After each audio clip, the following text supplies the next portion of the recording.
हाँ तो बच्चों, आज अपन पढ़ेंगे भारतीय मरुस्थल और तटीय मैदान। तो सबसे पहले अपन शुरू करते हैं भारतीय मरुस्थल से। तो भारतीय मरुस्थल का जो भाग है वो राजस्थान और गुजरात के अंतर्गत आता है और उसकी क्या क्या विशेषताएं हैं कि इसका विस्तार जो है वो अरावली पर्वतमाला के उत्तर और पश्चिम में है। अरावली पर्वतमाला जो गुजरात से दिल्ली तक फैली हुई है, उसके उत्तरी भाग जो कि राजस्थान के अंतर्गत आता है वहाँ पे, और जो पश्चिमी भाग जो राजस्थान और गुजरात के अंतर्गत आता है, वो जो भाग है वो क्या है, मरुस्थल है, रेतीला और पथरीला। पथरीला अरावली के अवशेष है वहाँ पे, और उसके ऊपर फिर मिट्टी की परत बिछ जाने के कारण वो क्या हुआ, मरुस्थल में बदल गया। माना जाता है कि ये जो मरुस्थल है, थार का मरुस्थल जिसको अपन कहते हैं, ये क्या है, टेथिस महासागर का एक भाग है। तो यह एक उबड़ खाबड़ भूतल है जिस पर बहुत से अनुदैर्ध्य टीले हैं, रेत के टीले हैं, लहरदार परतें बनी हुई है रेत के टीलों की। साथ ही मरुस्थल में एक आकृति पाई जाती है जिसको बरखान कहते हैं। बरखान, रेत के जो टीले हैं उनको क्या कहते हैं, बरखान। और वो बरखान जो है वो स्थानांतरित है, यानी हवा के साथ साथ वो एक जगह से दूसरी जगह पे स्थानांतरित होते रहते हैं। यानी मिट्टी जो है वो हवा के साथ एक जगह से दूसरी जगह पे एक के ऊपर एक परत बिछती जाती है, और टीले जो हैं वो एक टीला हमें लगता है कि यहाँ पे था और हवा के साथ उड़ के दूसरी जगह पे चला गया। अर्धचंद्राकार टीले बने होते हैं जिनको क्या कहते हैं, बरखान। क्या कहते हैं, बरखान। तो ये एक स्थलाकृति है यहाँ पे थार के मरुस्थल में। और भी हैं यहाँ पे, औसत वार्षिक वर्षा बहुत कम है, लगभग 150 सेंटीमीटर। कई जगह ऐसी भी हैं जहाँ पे 50 सेंटीमीटर से भी कम वर्षा होती है, और कई ऐसी जगह हैं जहाँ पे पूरे साल तक वर्षा नहीं हो पाती। तो वर्षा के अभाव में यहाँ पे वनस्पति का पूर्णतः अभाव है, वनस्पति यहाँ पे नहीं पाई जाती। अगर कोई वनस्पति पाई जाती तो कांटेदार झाड़ियाँ वगैरह या किंकर वगैरह ऐसी वनस्पति यहाँ पे पाई जाती है। और मुख्यतः यहाँ का जो वृक्ष है वो है खेजड़ी, जिसको अपन अपनी भाषा में जाटी कहते हैं। और माना जाता है कि मेसोजोइक काल में यह क्षेत्र समुद्र यानी टेथिस सागर, जो मैंने अभी नाम बताया, टेथिस सागर का एक भाग है, वो माना जाता है। कालांतर में वो क्या हुआ, मरुस्थल में बदल गया। और यहाँ की प्रमुख स्थलाकृतियाँ जैसे बरखान है, रेतीले टीले हैं, छत्रक चट्टाने हैं और मरुद्यान है। छत्रक चट्टाने जैसे चट्टान है और हवाओं के कारण अपर्दित होकर वो एक छत्ते का रूप ले लेते हैं, उनको छत्रक चट्टाने कहते हैं। और नदियों की अगर अपन बात करें तो अल्पवृष्टि और वाष्पीकरण, चूँकि मरुस्थल है, वनस्पति है नहीं बिल्कुल, तो प्रकाश जो है वो बहुत ज़्यादा गिरता है वहाँ पे, और थोड़ा बहुत अगर कहीं पानी है तो उसका वाष्पीकरण हो जाता है। तो नदियाँ यहाँ पे बिल्कुल भी नहीं है, अल्पकालीन हैं।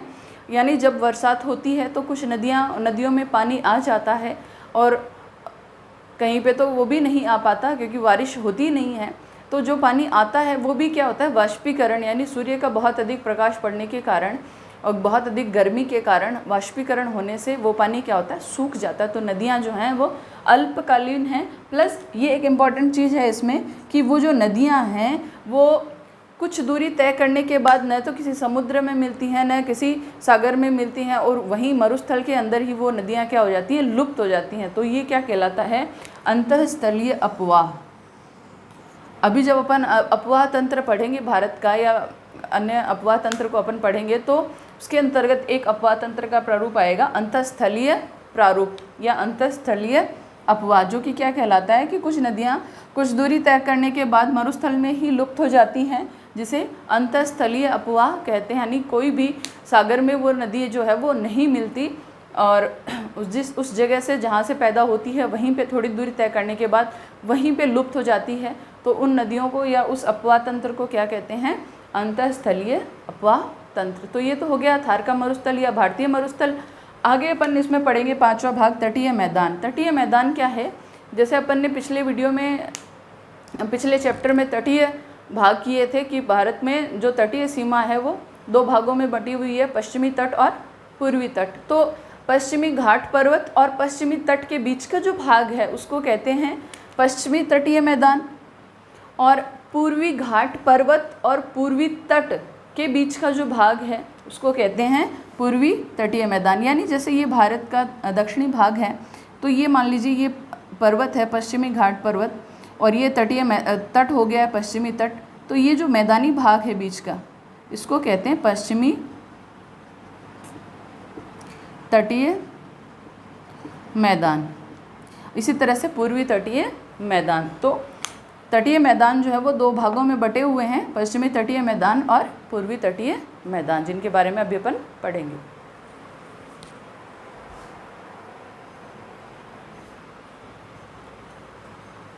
तो पश्चिमी तटीय जो मैदान है ये जलमग्न होने के कारण एक संकीर्ण पट्टी मात्र है, यानी ये इस तरह से, ये इधर पश्चिमी घाट पर्वत और ये पश्चिमी तट आ गया, इसके बीच की ये जो पट्टी है ये संकीर्ण है, कम है। क्यों?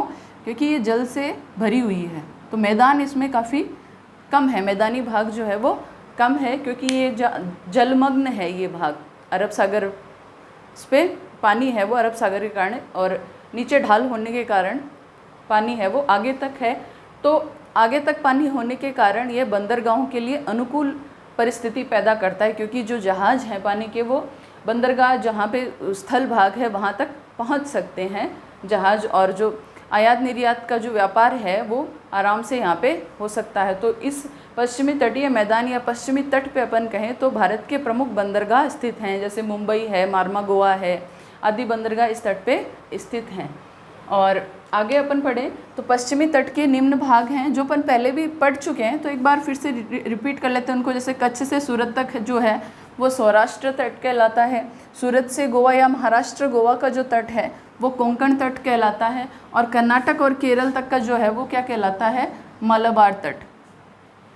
मेन पश्चिमी तट या पश्चिमी तटीय मैदान को दो भागों में बांटा जाता है, कोंकण तट और मलबार तट ज़्यादातर, पर अगर अपन डिटेल में पढ़ें तो तीन भाग हैं इसके, सौराष्ट्र, कोंकण और मालाबार तट। तो ये क्वेश्चन आ सकता है कि कोंकण तट कहाँ से कहाँ तक फैला है, या आप मानचित्र में आ सकता है कि मालाबार तट को दर्शाइए।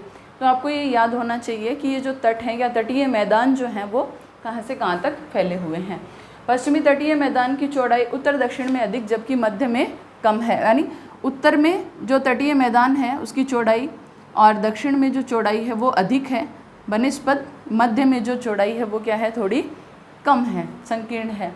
इसका ढाल पश्चिम की ओर है, पश्चिमी तटीय मैदान का जो ढाल है वो पश्चिम की ओर है, और इसलिए यहाँ पे छोटी छोटी नदियाँ बहती हैं जो अरब सागर में तुरंत मिल जाती हैं, और तीव्रगामी नदियाँ हैं, बहुत अधिक तीव्र गति से चलती हैं, छोटी हैं, और इस कारण वो डेल्टा नहीं बना पाती, क्योंकि तटीय मैदान की जो चौड़ाई है वो भी काफ़ी कम है, लगभग 50 मीटर के आसपास ही है।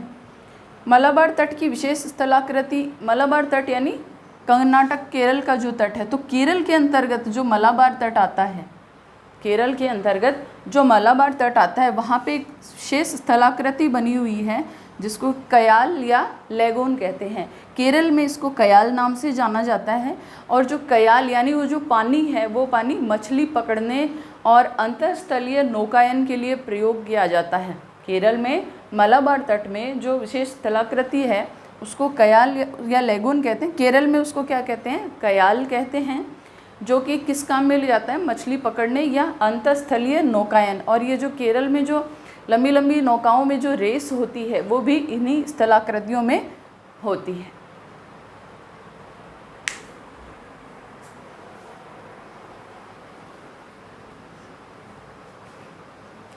और लास्ट में ये है पूर्वी तटीय मैदान। ये इस तरह से, ये इधर वाला जो पार्ट है ये पूर्वी घाट पर्वत, और ये जो है ये पूर्वी तट, और ये जो भाग है बीच का ये क्या कहलाता है? पूर्वी तटीय मैदान। पूर्वी तटीय मैदान जो कि पश्चिमी घाट से ज़्यादा चौड़ा है और उभरा हुआ है, यानी ये जो चौड़ाई है इसकी वो ज़्यादा है और उभरा हुआ भी है।